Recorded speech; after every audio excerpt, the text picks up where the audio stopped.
um homem chamado Nicodemos, que veio visitar Jesus uma noite e disse: Rabino, sabemos que você é um professor que veio de Deus, porque ninguém poderia fazer os milagres que você faz a menos que Deus estivesse com ele. A Bíblia diz que Nicodemos era um fariseu. Nós sabemos que os fariseus eram muito rígidos com suas vidas religiosas. Isso significa que Nicodemos estudava as Escrituras todos os dias. Ele as conhecia de cor e teria sido cuidadoso para fazer tudo o que elas lhe dissessem para fazer. Os fariseus iam ao templo e oravam pelo menos 3 vezes por dia. Eles tinham o cuidado de dar o dízimo sobre tudo que eles ganhavam. Eles jejuavam regularmente, mas na verdade do que as Escrituras diziam para eles jejuarem. Os fariseus davam dinheiro aos pobres e faziam muito trabalho bom e voluntário na comunidade. O povo os considerava homens sagrados, que eram muito próximos a Deus. Certamente, se havia alguém bom o suficiente para entrar no céu, era Nicodemos. Mas quando ele visitou Jesus, ele quisesse que Jesus dissesse que ele estava indo bem. Mas, em vez disso, Jesus disse algo que Nicodemos não esperava ouvir. Ele disse que Nicodemos precisava nascer de novo, antes de poder entrar no reino do céu. Nicodemos ficou confuso e perguntou: como um homem pode renascer quando ele já é velho? Poderia ele entrar no útero de sua mãe uma segunda vez e nascer? Jesus disse a ele que ele precisava renascer das alturas, pelo poder do Espírito Santo. E ainda Nicodemos não entendeu. O Velho Testamento claramente mostra que todo mundo é um pecador e necessita um renascimento espiritual.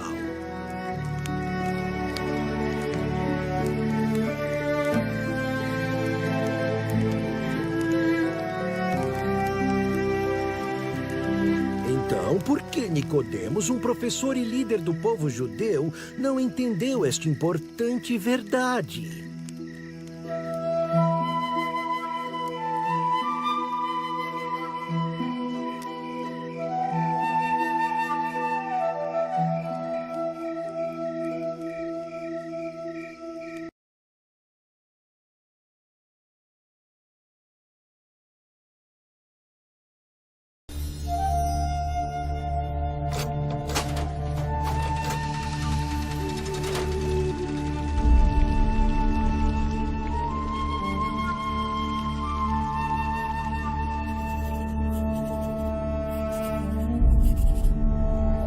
Quando o apóstolo Paulo foi prisioneiro em Roma, ele escreveu uma carta para a igreja em Éfeso. Na carta, ele descreveu quão abençoados os cristãos são por causa do que Cristo fez por eles e tê-los encorajado a seguirem sua fé e a viver vidas santificadas. Ele escreveu que havia uma batalha feroz que cristãos teriam que lutar. A batalha não seria lutada contra pessoas, mas contra forças espirituais do mal. Paulo escreveu que cristãos deveriam vestir a armadura completa de Deus a fim de saírem vitoriosos desta batalha. Provavelmente ele teve a ideia da armadura observando os soldados romanos que o estavam vigiando. A primeira peça da armadura era um largo cinto de couro.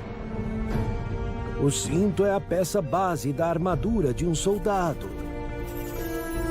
Paulo chamou a isto o cinto da verdade. Jesus é aquela verdade. Ele é o único caminho para Deus, e sem ele não haveria esperança. Ele é a pedra fundamental da nossa salvação, a base da nossa fé cristã. A próxima peça da armadura era a couraça. Ela é encaixada e segura pelo cinto e protegia os órgãos vitais dos soldados. Paulo chamou a ela a couraça da justiça, porque a pessoa de fé está completamente protegida na justiça de Cristo contra todas as acusações do diabo. O exército romano era conhecido por cobrir grandes distâncias em terreno irregular. Isto era porque seus soldados usavam botas que protegiam seus tornozelos e pés. E por causa de suas botas, eles eram capazes de se manterem firmes contra o inimigo. Paulo escreveu que cristãos deveriam estar preparados para levar o evangelho da paz para o mundo inteiro, independente dos obstáculos. O diabo tentaria impedi-los, mas com um passo firme, eles seriam capazes de enfrentar seus truques e ataques. O escudo romano era grande o suficiente para cobrir o corpo inteiro de um soldado. Ele era feito de painéis de madeira que eram colados juntos e cobertos com couro. Antes de ir para a batalha, o soldado ensopava seu escudo com água para que ele pudesse extinguir as flechas de fogo do inimigo. Paulo escreveu que o escudo era como nossa fé em Cristo. Nossa fé nos protegerá contra todas as flechas de fogo que o inimigo atire em nós. O capacete era um símbolo da autoridade romana e protegia os soldados contra ferimentos. No entendimento de Paulo, o capacete romano era um símbolo da salvação cristã. Os cristãos confiam que Deus irá protegê-los e preservá-los, não importa quão furiosa seja a batalha. Nossa salvação está garantida por causa da fidelidade de Deus, e nada pode nos separar do amor de Cristo. A espada romana era curta, desenhada para o combate um contra um. É a única peça da armadura que pode ser usada tanto defensivamente quanto ofensivamente.